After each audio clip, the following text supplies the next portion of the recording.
Test 4. This is the IELTS listening test. You will hear a number of different recordings and you will have to answer questions on what you hear. There will be time for you to read the instructions and questions and you will have a chance to check your work. All the recordings will be played once only. The test is in 4 parts. At the end of the test, you will be given 10 minutes to transfer your answers to the answer sheet. Now turn to Part 1.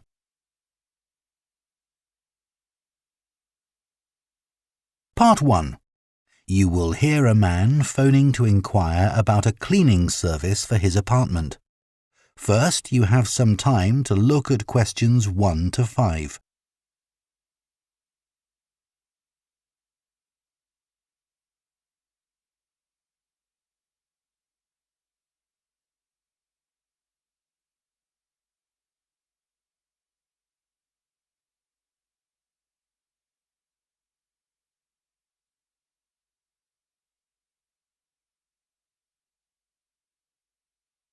Now listen carefully and answer questions 1 to 5. Hello, Easy Life Cleaning Services, Jacinta speaking. Oh, hello. I'm looking for a cleaning service for my apartment. Do you do domestic cleaning? Sure. Well, it's just a 1-bedroom flat. Do you have a basic cleaning package? Yes, for a 1-bedroom flat, we're probably looking at about 2 hours for a clean. So we do a thorough clean of all surfaces in each room and polish them where necessary. Does your apartment have carpets? No, I don't have any, but the floor would need cleaning. Of course, we do that in every room. And we do a thorough clean of the kitchen and bathroom. Okay. Then we have some additional services which you can request if you want. So, for example, we can clean your oven for you every week. Actually, I hardly ever use that. But can you do the fridge? Sure. Would you like that done every week? Yes, definitely. And would ironing clothes be an additional service you can do? Yes, of course. It wouldn't be much, just my shirts for work that week. That's fine. And we could also clean your microwave if you want. No, I wipe that out pretty regularly, so there's no need for that.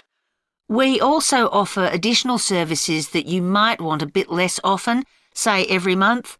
So, for example, if the inside of your windows need cleaning, we could do that. Yes, that'd be good. I'm on the 15th floor, so the outside gets done regularly by specialists, but the inside does get a bit grubby. And we could arrange for your curtains to get cleaned if necessary. No, they're okay. But would you be able to do something about the balcony? It's quite small and I don't use it much, but it could do with a wash every month or so. Yes, we can get the pressure washer onto that. Before you hear the rest of the conversation, you have some time to look at questions 6 to 10.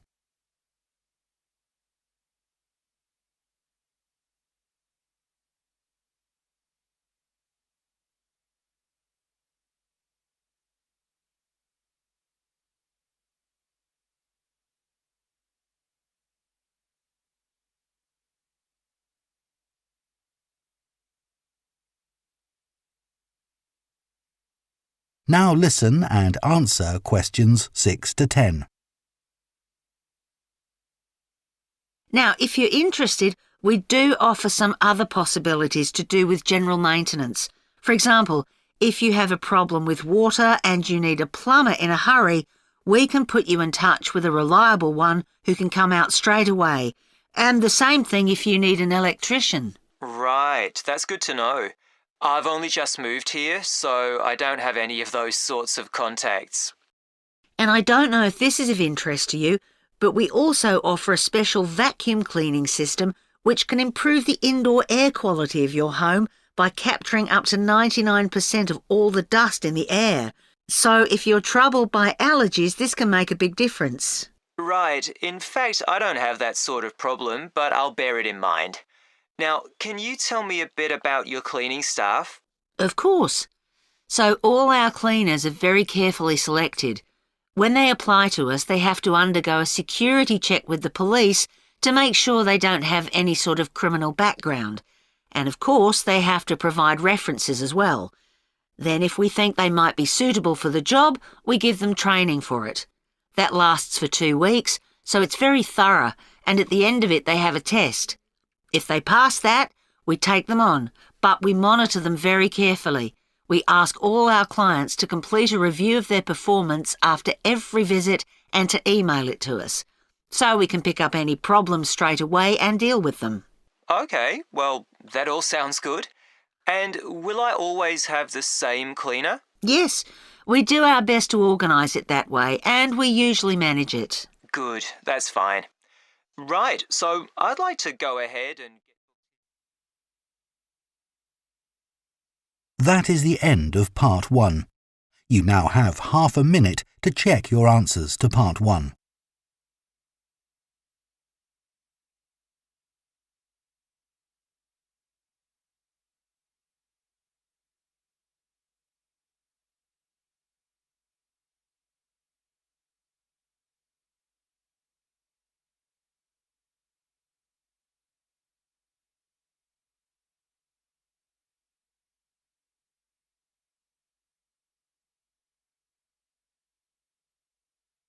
Part 2. You will hear a training manager giving a talk to a group of senior staff from a hotel chain about the problem of high staff turnover. First, you have some time to look at questions 11 to 14.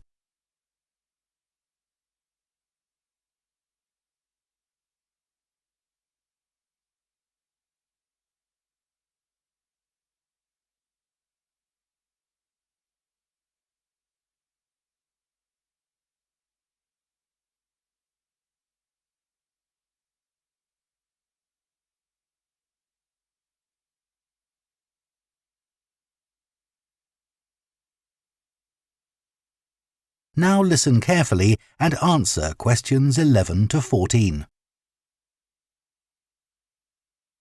As many of you here today have worked in the hotel industry for some time, I'm sure you have experienced the problem of high staff turnover in your hotels. Every hotel relies on having loyal and experienced members of staff who make sure that everything runs smoothly. If staff are constantly changing, it can make life difficult for everyone. But why do staff leave frequently in many hotels? Of course, many hotel jobs, such as cleaning, are low-skilled and are not well paid. A lot of managers think it's this and the long hours that are the main causes of high staff turnover. But what they don't realise is that it's the lack of training in many hotel jobs which is a huge factor.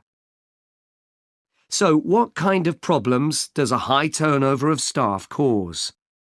Well, having to recruit new staff all the time can be very time-consuming, and managers may have to cover some duties while waiting for new staff to arrive. This means they don't have time to think about less immediate problems, such as how to improve their service. When staff leave, it can also severely affect the colleagues they leave behind. It has a negative effect on remaining staff, who may start to feel that they too should be thinking about leaving.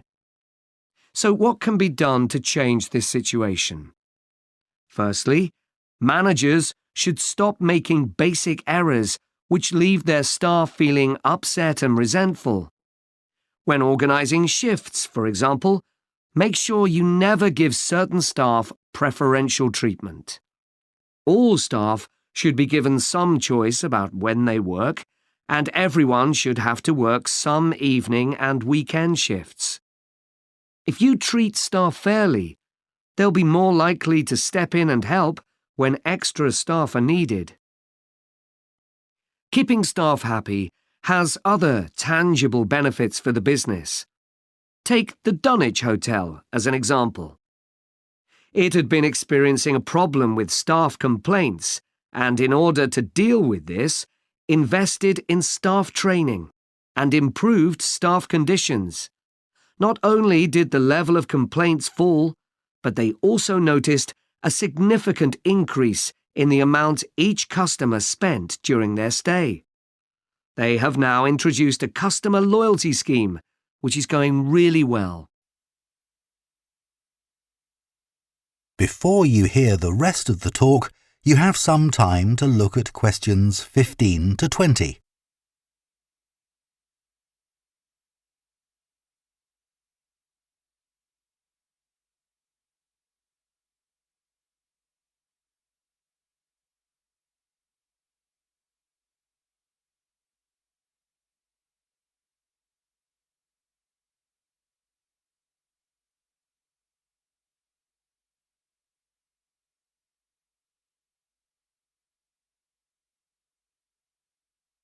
Now listen and answer questions 15 to 20.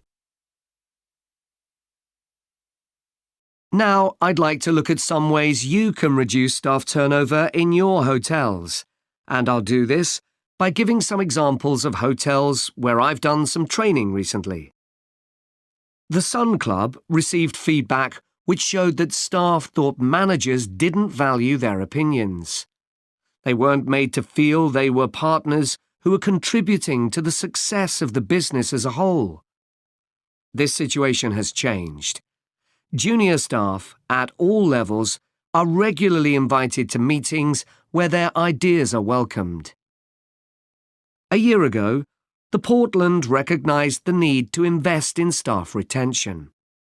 Their first step was to introduce a scheme for recognising talent amongst their employees. The hope is that organising training for individuals with management potential will encourage them to stay with the business. At Bluewater, managers decided to recognise 50 high achievers from across the company's huge hotel chain. As a reward, they're sent on an all-expenses-paid trip abroad every year. Fun is an important element in the trips, but there's also the opportunity to learn something useful. This year's trip included a visit to a brewery, where staff learned about the new beer that would be served in the hotel. Pentlow Hotels identified that retention of junior reception staff was an issue. In order to encourage them to see that working in a hotel could be worthwhile and rewarding with good prospects, they introduced a management program. These staff were given additional responsibilities and the chance to work in various roles in the hotel. Green Planet wanted to be seen as a caring employer. To make life easier for staff, many of whom had childcare responsibilities, the hotel began issuing vouchers to help cover the cost of childcare. Louise Marsh at the Amesbury has one of the best staff retention rates in the business. Since she joined the company, she's made a huge effort to achieve this by creating a cooperative and supportive environment. For her, the staff are part of a large family where everyone is valued. OK, now I'd like to move... That is the end of Part 2. You now have half a minute to check your answers to Part 2.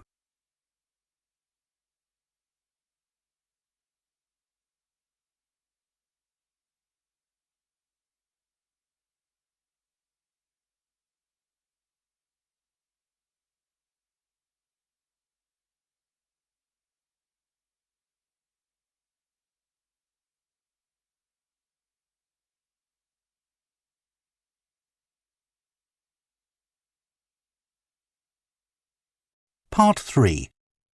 You will hear two students called Jean and Thomas discussing their sports science course.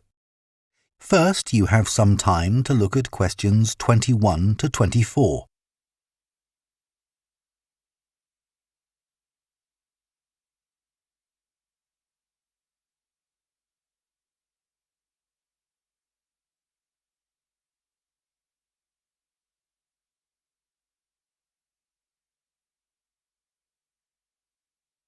Now listen carefully and answer questions 21 to 24. Hi, Thomas. How are you enjoying the course so far? Yeah, I think it's good. Remind me, why did you decide to study sports science? Didn't you want to be a professional athlete when you were at school? Yeah, that was my goal, and all my classmates assumed I would achieve it. They thought I was brilliant. That must have been a nice feeling. I thought I could win anything. There was no one who could run faster than me. Exactly. So what happened? Did your mum and dad want you to be more academic? Not at all. Perhaps they should have pushed me harder, though. What do you mean? I think I should have practiced more.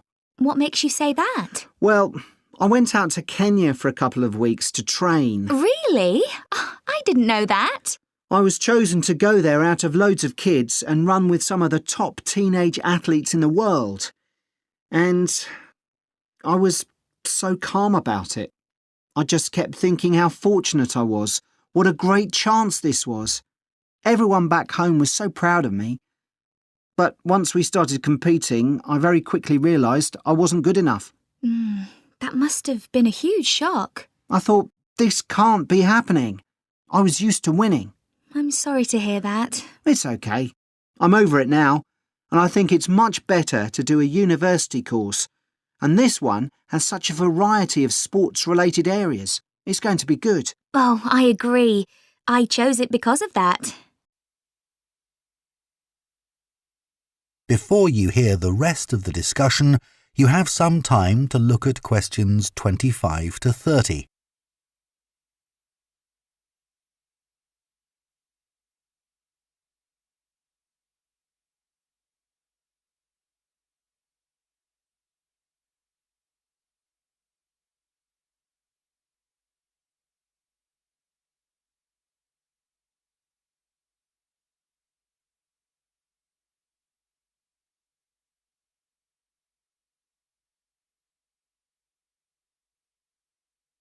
Now listen and answer questions 25 to 30.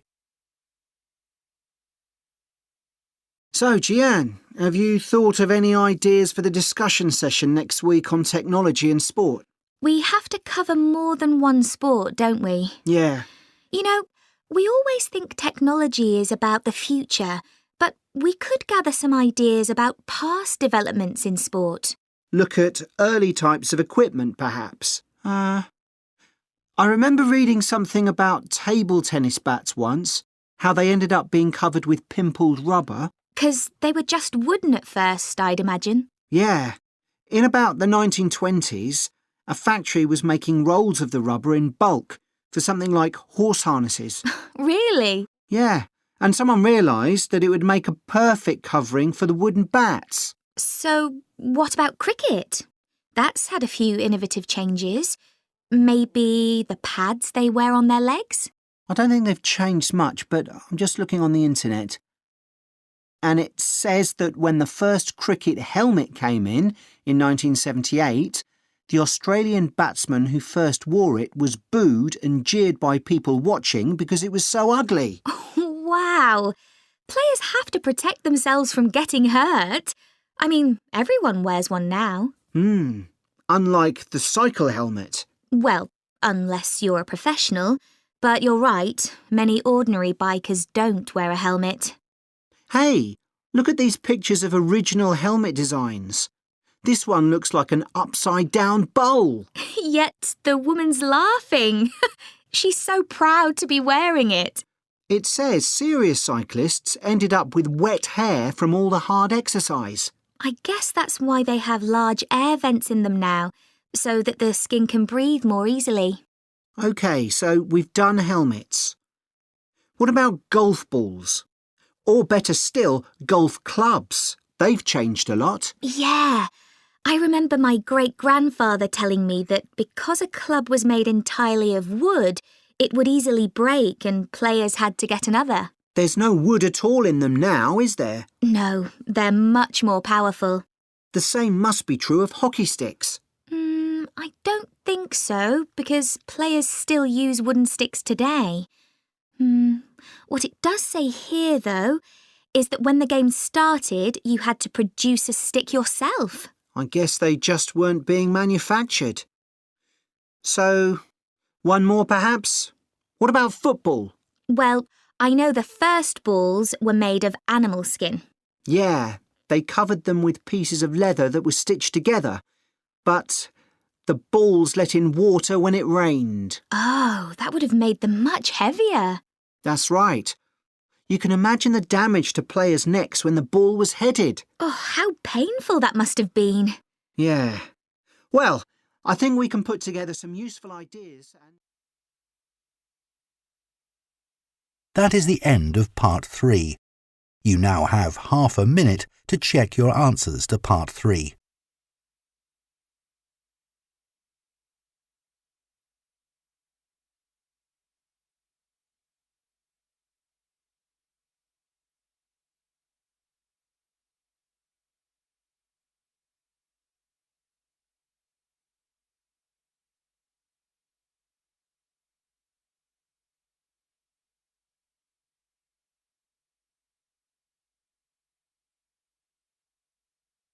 Part 4. You will hear a presentation by a food science student about the production of maple syrup. First, you have some time to look at questions 31 to 40.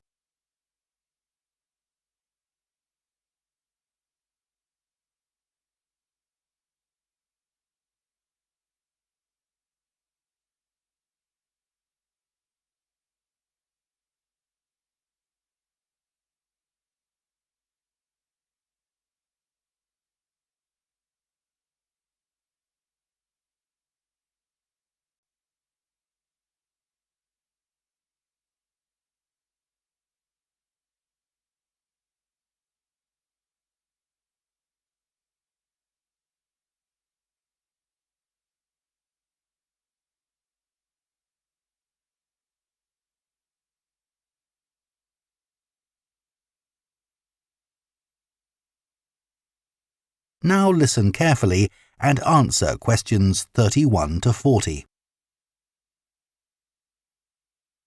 Hello, everyone. Today, we're going to look at another natural food product, and that's maple syrup. What is this exactly? Well, maple syrup looks rather like clear honey, but it's not made by bees. It's produced from the plant fluid, or sap, inside the maple tree, and that makes maple syrup a very natural product. Maple syrup is a thick, golden, sweet-tasting liquid that can be bought in bottles or jars and poured onto foods such as waffles and ice cream, or used in the baking of cakes and pastries.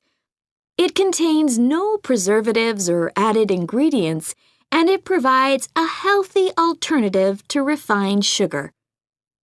Let's just talk a bit about the maple tree itself, which is where maple syrup comes from.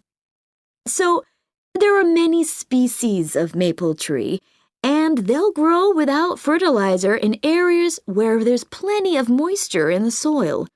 However, they'll only do this if another important criterion is fulfilled, which is that they must have full or partial sun exposure during the day and very cool nights. And I'll talk more about that in a minute. There are only certain parts of the world that provide all these conditions. One is Canada, and by that I mean all parts of Canada. And the other is the northeastern states of North America. In these areas, the climate suits the trees perfectly. In fact, Canada produces over 2/3 of the world's maple syrup, which is why the 5-pointed maple leaf is a Canadian symbol and has featured on the flag since 1964. So, how did maple syrup production begin?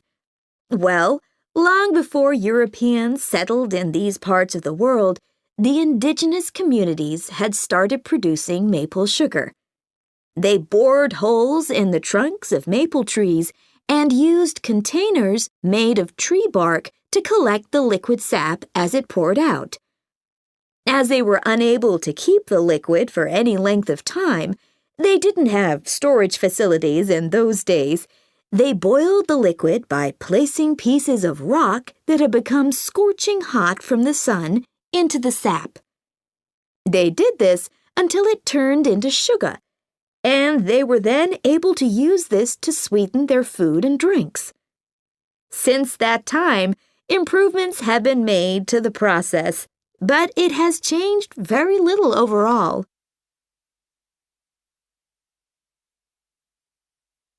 So, let's look at the production of maple syrup today. Clearly, the maple forests are a valuable resource in many Canadian and North American communities. The trees have to be well looked after, and they cannot be used to make syrup until the trunks reach a diameter of around 25 centimeters. This can take anything up to 40 years. As I've already mentioned, maple trees need the right conditions to grow and also to produce sap. Why is this? Well, what happens is that during a cold night, the tree absorbs water from the soil, and that rises through the tree's vascular system. But then, in the warmer daytime, the change in temperature causes the water to be pushed back down to the bottom of the tree. This continual movement, up and down, leads to the formation of the sap needed for maple syrup production. When the tree is ready, it can be tapped, and this involves drilling a small hole into the trunk and inserting a tube into it that ends in a bucket. The trees can often take several taps, though the workers take care not to cause any damage to the healthy growth of the tree itself. The sap that comes out of the trees consists of 98% water and 2% sugar and other nutrients.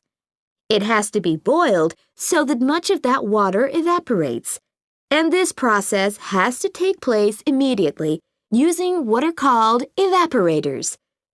These are basically extremely large pans. The sap is poured into these. A fire is built, and the pans are then heated until the sap boils. As it does this, the water evaporates and the syrup begins to form. The evaporation process creates large quantities of steam, and the sap becomes thicker and denser, and at just the right moment, when the sap is thick enough to be called maple syrup, the worker removes it from the heat. After this process, something called sugar sand has to be filtered out, as this builds up during the boiling and gives the syrup a cloudy appearance and a slightly gritty taste. Once this has been done, the syrup is ready to be packaged so that it can be used for a whole variety of products. It takes 40 liters of sap to produce 1 liter of maple syrup, so you can get an idea of how much is needed. So that's the basic process. In places like Quebec, That is the end of Part 4. You now have 1 minute to check your answers to Part 4.